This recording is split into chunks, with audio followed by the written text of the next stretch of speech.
خليني أسألك سؤال بسيط. هي السيطرة بتيجي من القوة ولا من الخوف ولا من إنك تخلي اللي قدامك يفكر إنك أقوى منه؟ ترامب فاهم حاجة ناس كتير مش واخدة بالها، إن السيطرة الحقيقية مش إنك تمسك الناس بإيدك، لكن إنك تمسكهم من دماغهم.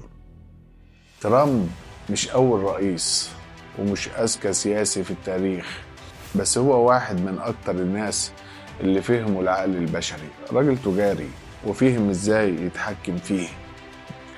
أول حاجة عملها كسر القاعدة.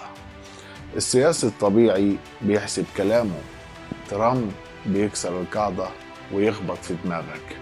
تغريدة واحدة منه كانت بتعمل اللي خطابات كاملة ما تعملوش. ليه؟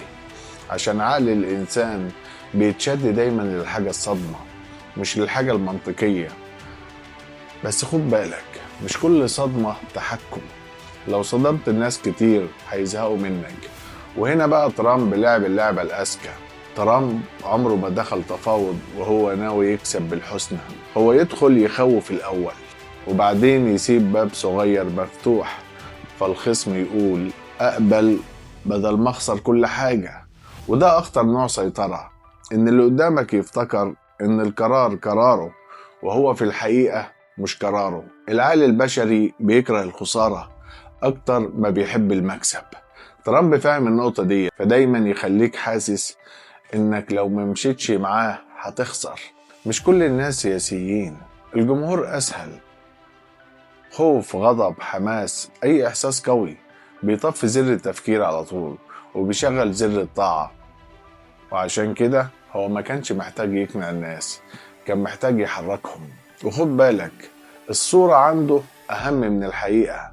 مكان الخطاب، طريقة الوقوف، نبرة الصوت، كلها تفاصيل بتدخل العقل الباطن وتقول رسالة واحدة: أنا المسيطر هنا. بس أقوى حاجة عملها إنه ما بقاش لوحده، عمل دايرة، ناس مستفيدة، ناس ولائها مربوط بمصلحتها. وساعتها السيطرة ما بتبقاش من شخص، بتبقى من شبكة.